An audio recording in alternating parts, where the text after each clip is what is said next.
family, what is up? It's your favorite auntie with Uncle Tendencies, and I am here with your favorite Coach Ro, and we finna talk tournament time, y'all. It's tournament time, Coach. What's Hey, happening? hey, Hey, what yeah, is it? yeah. Lots of This is the time we've been waiting on. Lots of teams this past week have done a little bit here and there.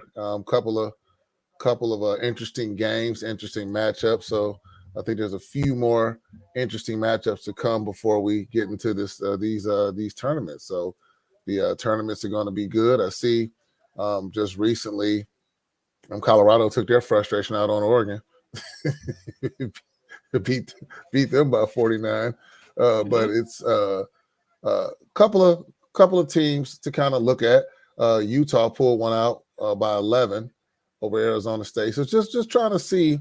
We have the what we want to call the elite, and then we have those that are kind of like, what are they going to do once they get through their respective conference tournaments? There's a lot of teams that are in that. Um, No, gave a Coach, good I'm not yeah. letting you get away with this. A lot of teams. Who are the teams that you consider elite? So we on the record. Yeah. Okay. Yeah, Okay. we So on I we need to mean, be on the record clearly, with you. clearly, elite would be South Carolina. Hmm. Elite would be Ohio State. Elite would be, I would say, Texas. Elite would be. I mean, they're not one of my elites, but I'm going to say elite would have to be UCLA just because of what they've been putting together. Those are the four that I can think of. Right there at that's the A. I think the B would be like Iowa. Then you have Colorado, teams like that are like up there. But that now, please understand, my categorization of the skill sets of some of those teams has nothing to do with what I think is going to happen to them in the tournament.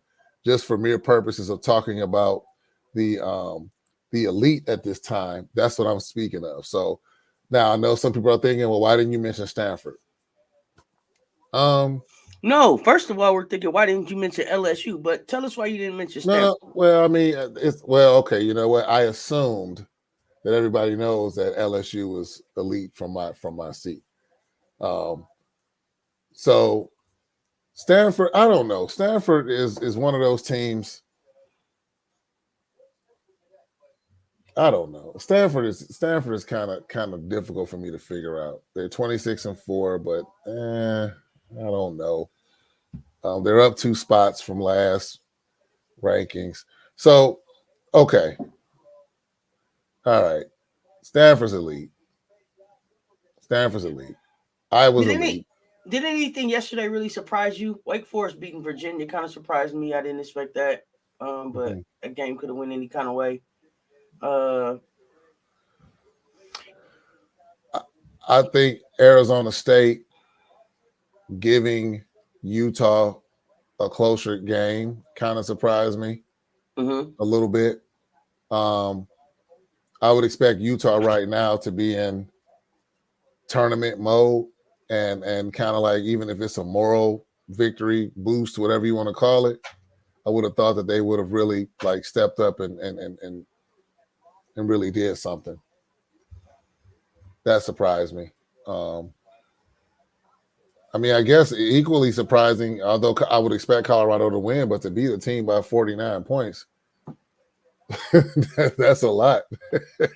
Yeah, That's it's kind like it could give you some false hope it give you a false narrative in going into the tournament. Like you just blowing teams out. I'm all about having my team going in thinking that we can conquer the world. I don't care if it's versus backyard university. Pour it on. I'm all for pouring it on. Let me be clear. Pour it on. You So know. nothing yesterday really surprised me. I pretty much focused on SEC stuff. I watched both SEC games. The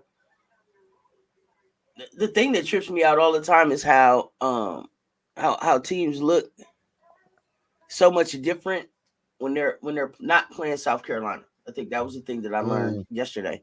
Kentucky looked like a totally different team. They looked more scrappy. They looked a little bit more competitive.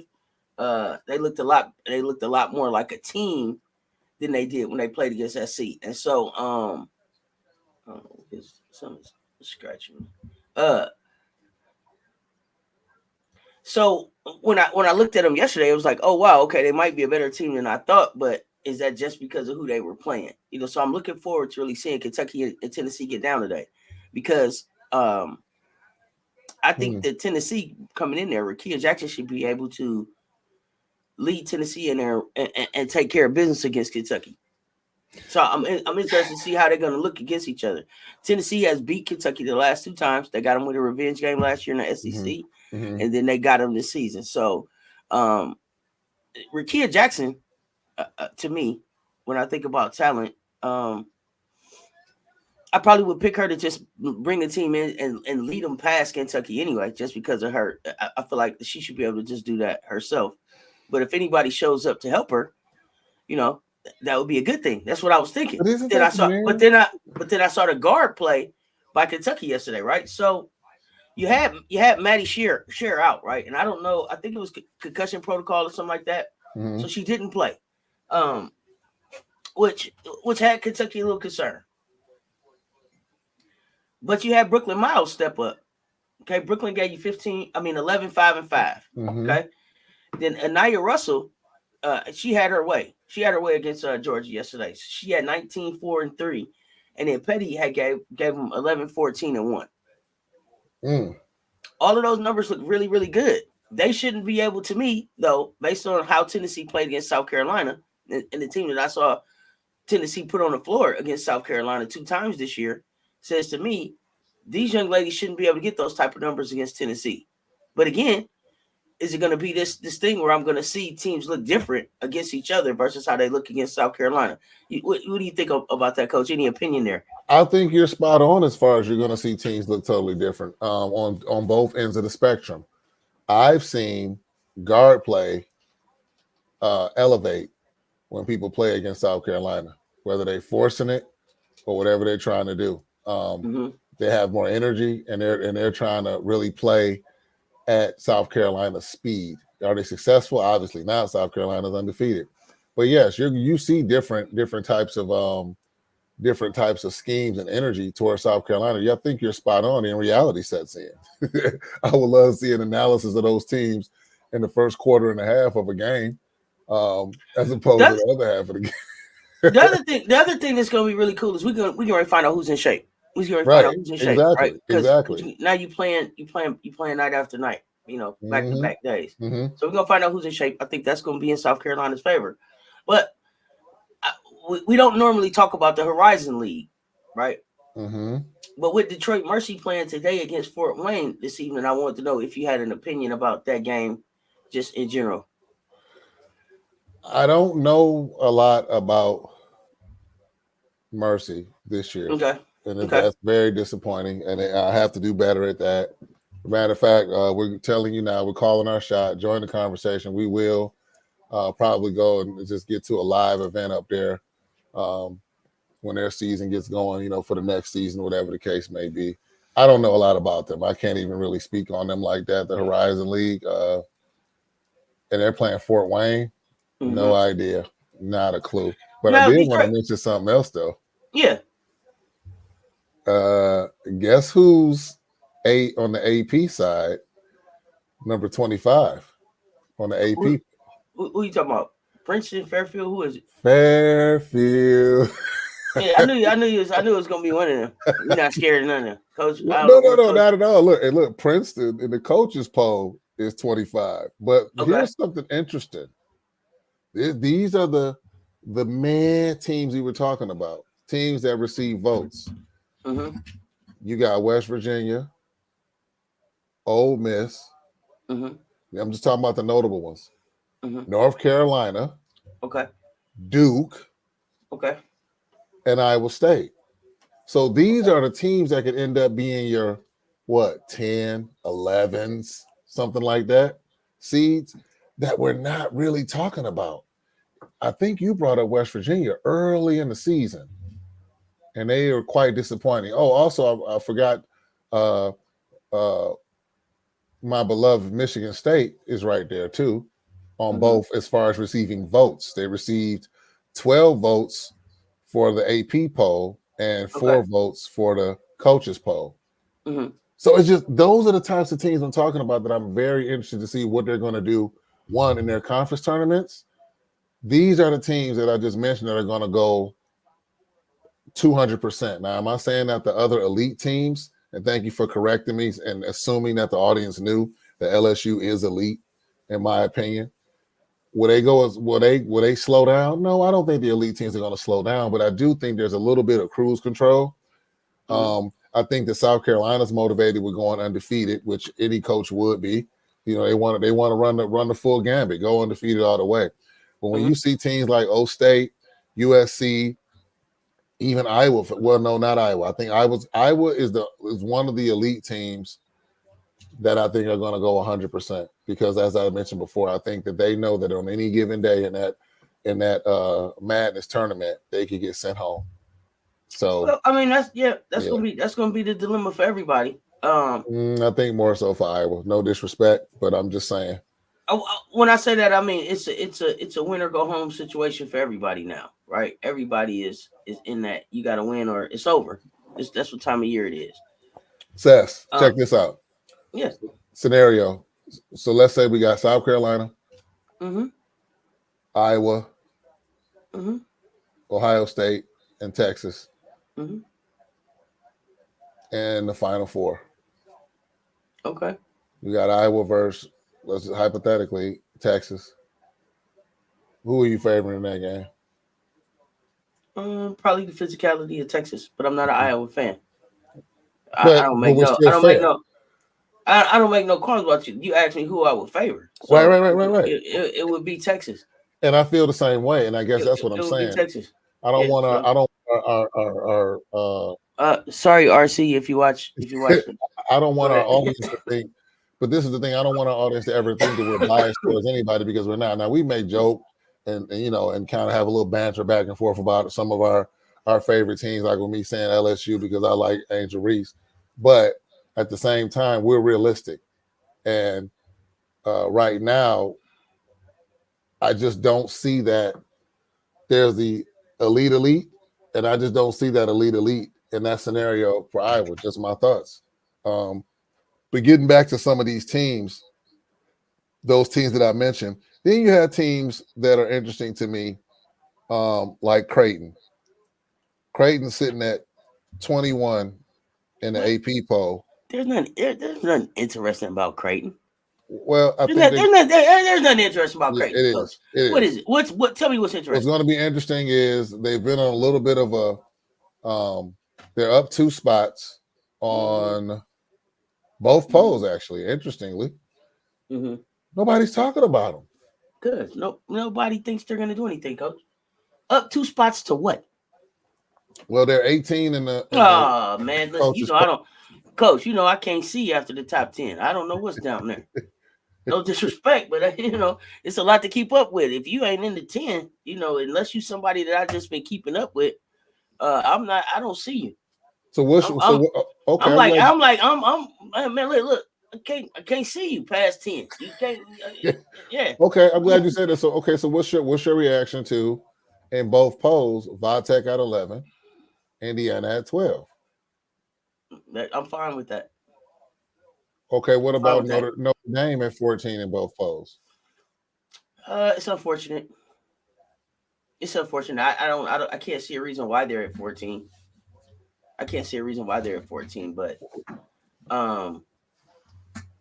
there's so much disrespect going on in women's hoops right now. Yeah, I haven't even been able to really get a focus, and so this is what I want to talk to you about real quick. Before we talk some more games, and I put out a video last night, earlier today, whenever it was. I did a recap of day 1 SEC, and I talked SEC awards, and I hear people keep saying these are individual awards. The problem that I have with that is that there's nothing to award excellence, and I want to understand where that standard gets rewarded at. Any of the ladies on South Carolina, I feel like would be a star on any other team in the country if they weren't at South Carolina with the team that they have. Raven Johnson could be a starting point guard at any other whatever school she wanted to be at and probably be a star. Tahina Pow was at Oregon doing her thing. Um, Malaysia Fuwali probably could have went somewhere and been a star. You know, and I'm not necessarily saying that a Big Five school could have been a. When I'm saying this about these ladies, what I'm saying is that their skill sets allow them to go and if they want to just turn their game on and get 30 if they needed to, but they're not required to do that at South Carolina. I don't understand because for me, it's all about being as efficient as you can, um, and that means getting things done as quickly as possible, using the least amount of energy as possible, without people being worn out at the end of the game. And I don't think that there's a team that does that better than South Carolina. But when I look at I'm not really talking about player of the year. We talked about player of the year, Angel Reese. I looked at the numbers with the categories with her missing games. I'm fine with that. But the sixth woman of the year, total disrespect to Ashlyn Watkins. The young lady, Leilani Correa, that got the award, Mhm. yeah, averages 30 out of Florida. Hell of a player. Watched her yesterday. Looking forward to seeing her today. Did she impact winning? Hell no. Why? Because Florida's not a winner. Ashlyn Watkins gave up the opportunity to continue starting to be able to go back to the bench to make sure she stayed eligible to be the sixth woman of the year. And I feel like when that got out, that as soon as she said that that's what she wanted, that's when they decided that she couldn't have it because she's from South Carolina. You can't Mm. tell me that the way that she stepped in and stepped up all season long on both sides of the ball didn't impact winning. The thing that that I feel like people don't respect about South Carolina is that Dawn Staley has specialists. And so I don't need you to run your motor 8 minutes. I need you to run your motor to 3 to 4 minutes that I'm planning on getting the most that I can get out of you every quarter. Malaysia Fuwiley. You come in at about 5 minutes left in every quarter. I expect you to come in, be the spark off the bench. She's coming in, she's shooting a three, she's shooting a two. She's damn near scoring 6 points, 7 points when she first hits the floor. No knock against Michaela Williams. You out there 32 minutes, honey. I'm glad you were able to get 14. But to be able to put my laser out there and for her to be able to get 11 points in 19 less minutes than Michaela, that's much more efficient and it's impacting winning. People came with oh, she's playing in garbage time, y'all up. No, she's not. No, she's not. Nobody is just playing in garbage time. Mm-hmm. We have a rotation. We have Mm-hmm. people that play a certain amount of minutes and they deliver in those minutes. How the hell are we not talking about Bree Hall at all? At all. She's not even all. She's not even all SEC team second team. How not? How? Hmm. All five of those starters at least, plus that sixth woman and that freshman, deserved some awards this year. This is how I feel. Let me know what you think, Coach. Okay, I think that we need to bring attention to the very beginning of all of this, where the the disrespect started before they even played one game, with South Carolina being ranked number 6. Okay. I think that we talked about this on prior platforms where it's kind of an oxymoron, but South Carolina clearly has a team concept. It's never been about an individuality. It's about a team. Like you said, there's different parts that make up a team. And The can we sad agree part that about this is mm-hmm, a? And can we agree, everybody, that this is a team mm-hmm, sport? I'm not it's a talking about team track and sport. field. I'm not talking about Mm-hmm, boxing. I'm not right, talking about golf. I'm not talking about tennis. 5 people go out on that court and take care of business when the right, ball tip. right. Okay, go ahead, Coach. I'm sorry. So no. So when it comes to this, when you look at, I was looking at this earlier too. When you look at Leilani Correa, like you said, she's playing multiple minutes, and respectfully getting some less meaningful baskets, adding to that point total of what she's averaging. Um, do you have the Watkins average points in front of you? I can I'm put just them up. curious what her average points are. Um, But like you said, when there's an axe to grind against greatness, and as much as I go back and forth with the banter, South Carolina's a great team. And you have so much loaded talent. Yeah, some of that talent is kind of like, uh, what would you say, under not really showcased as on Mm-hmm. other teams because one, they're deeper than other teams. They really can go like 10 deep, and they do go 10 deep pretty much. Um,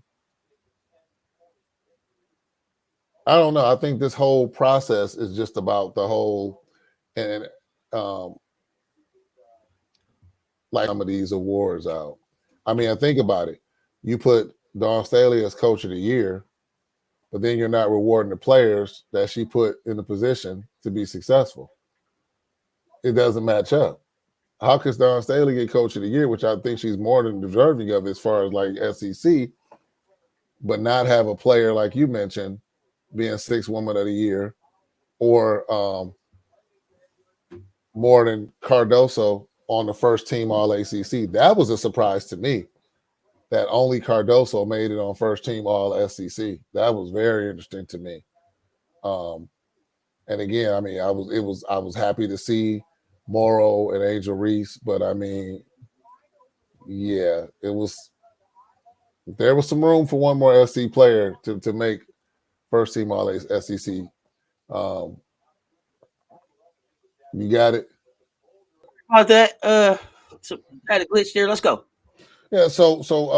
Getting back to our to my original point as far as Watkins, Mm-hmm. um, you had the young lady who won the award, who I mean, Leilani Correa puts up a lot of points, but again, uh, I would argue that you're talking about Watkins, who's on a team that's undefeated, who by the third quarter, most games are already decided. But within that time of them gaining that momentum, this isn't the sixth woman of the year that's coming off when they're already up by 20 points. This is the sixth woman of the year that's coming off and helping them to get those leads, being impactful on the defensive boards, offensive boards.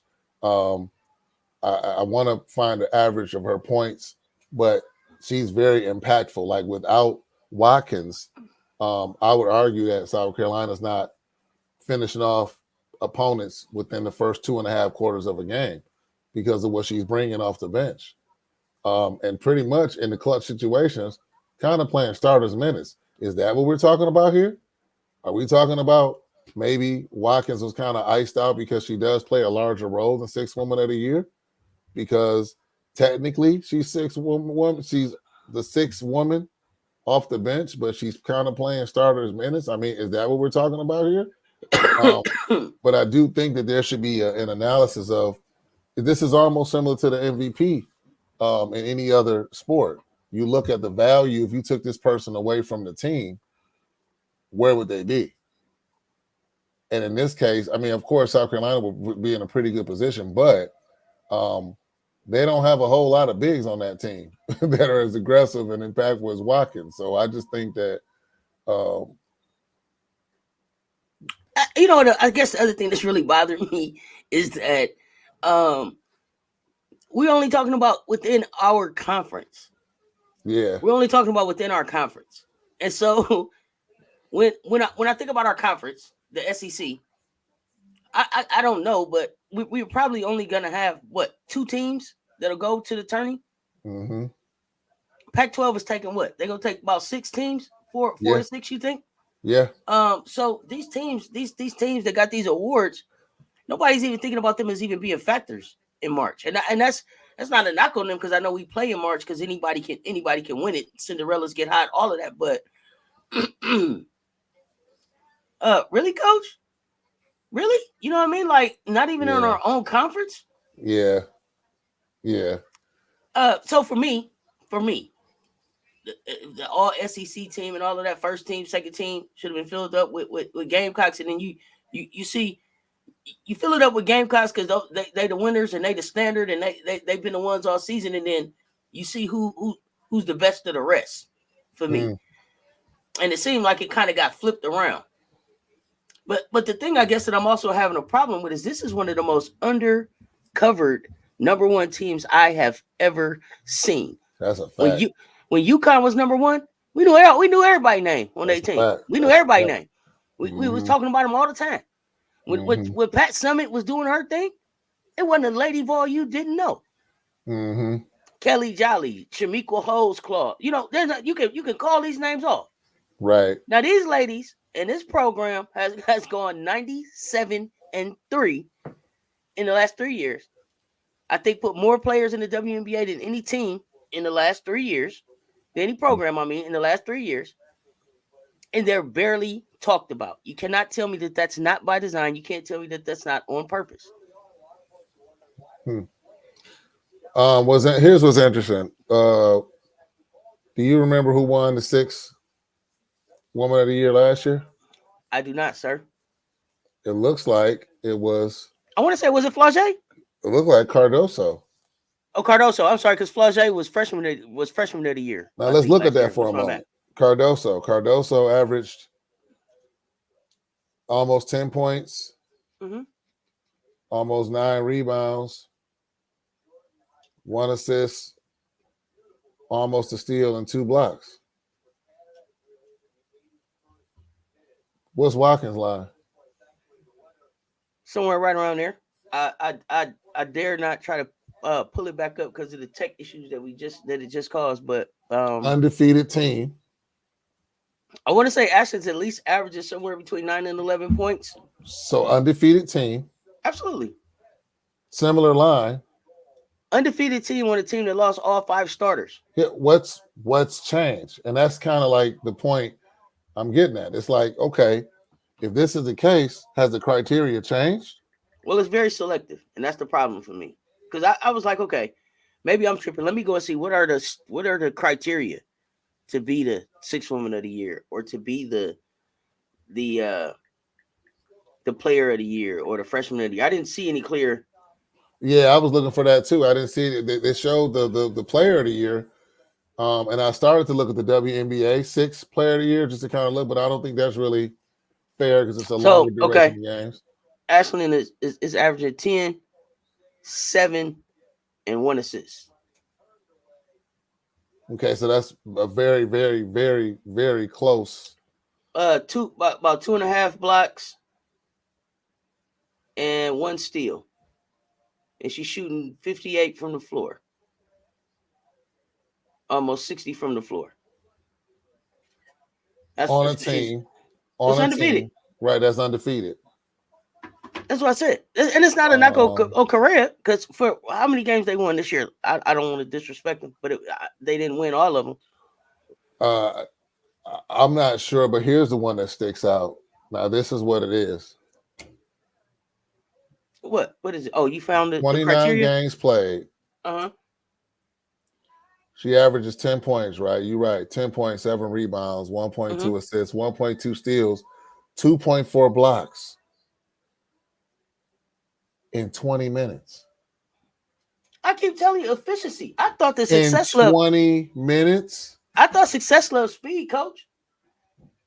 I thought success loves speed, like I said. Listen. But let's talk about this. We're talking about the 6th player of the year, 6th woman of the year.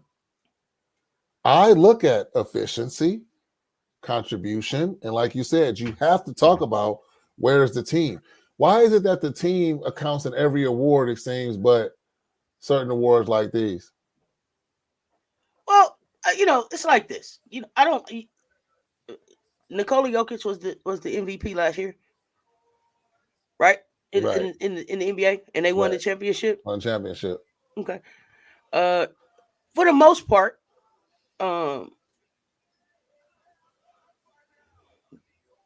these individual awards go to somebody at least that's in the upper echelon, right, of the of the conference or the league. So when I look and I see that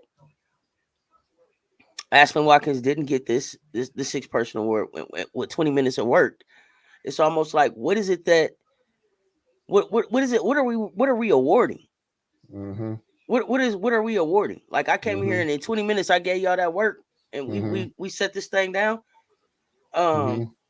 It was all wrapped up. I don't know what we're awarding. I don't feel like we're were really clear. Mm-hmm.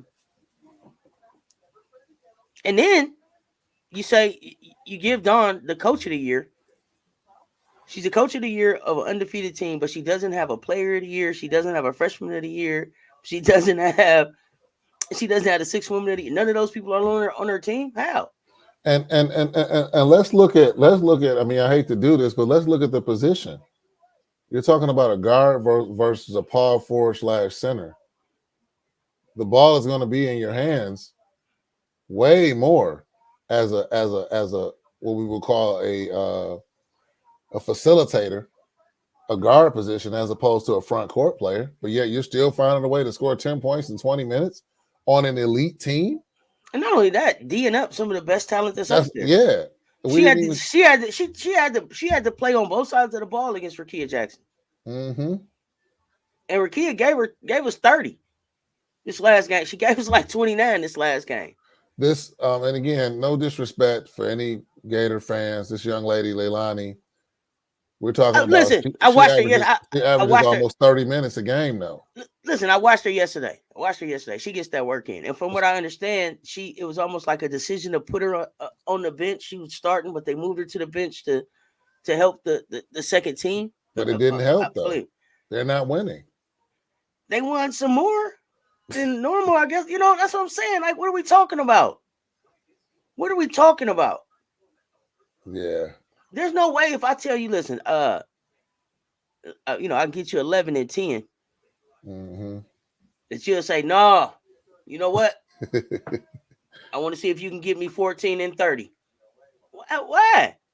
Right. Why? And then if we're looking at averages, if my average says that I can give you 11 and 10, then it's a really good possibility that I might give you 22 and 20. You understand what I'm saying? Like, the fact that Ashlyn was the leading, it wasn't like she wasn't the leading scorer on some of these games. Mm-hmm. It wasn't like she wasn't the reason in some of these games. It wasn't like Malaysia wasn't the reason in some of these games. So yeah, I just it really left a bad taste in my mouth. And I was telling you don't poke the bear, but I think these awards might have just poked the bear. I can. I think these awards poked the bear. I feel sorry for anybody going up against Watkins. Listen. We ain't played nobody since these awards came out. Mm-hmm. Man, you sit on. I can't wait to get on the floor. I'm not the sixth player of the year. After the work I put in, I'm not her. Yeah. Man, stop. I can't wait to get on the floor. Oh, she dunked 2 times on Friday. She's definitely gonna get a dunk in the all of that. She did all of the stuff that she did. Is she the only one that dunked this season? And she's not the sixth woman of the year? Well, that was the most electric. Was that the most electrifying play in women's hoops this year? It was, but I'm gonna tell you one. Now I know I gotta skate in a second, but I'm gonna tell you one that surprised me even more. What's that? She had made the all defensive team. Nope, that was a slap in the face too. And Pow and Johnson being on the second team, all SEC that's crazy too. There's no way that there are 2 players from Ole Miss and 2 players from LSU on the first team all SEC, and you don't and you only got one Gamecock. Right. Stop. It doesn't make any sense. And the all defensive team, it looks like the intention was, okay, we're gonna spread this in the rounds. They got LSU, Ole Miss, Missouri, South Carolina, Vanderbilt. That was kind of like we got to get somebody from different. But and then they only went 5 for the defensive team. And you could have went 10, but you went 5. Okay, I'll take that. Cardoso is there, but them 2, the first and second teams, I really had an issue with that. That 6th woman of the year, that freshman of the year, I took issue with all of those, Coach. Yeah. Well, like you said, I think they poked the bear. We're gonna find out tomorrow. Today, I'm live at noon. For the I think that's Texas and Mississippi State, Texas A&M and Mississippi State. The playing game. Then we're gonna follow that up with Tennessee and Kentucky. And then we got 2 games this evening. So if you're around, pop in the chat, hang out with us. Absolutely. Appreciate all of the support. If it's your first time here, go ahead and hit that subscribe button, ring that notification bell. Stay in the conversation, y'all. It's March Madness and it's on now. Me and Coach is we on the push to 1,000 subscribers, but we're gonna be giving y'all our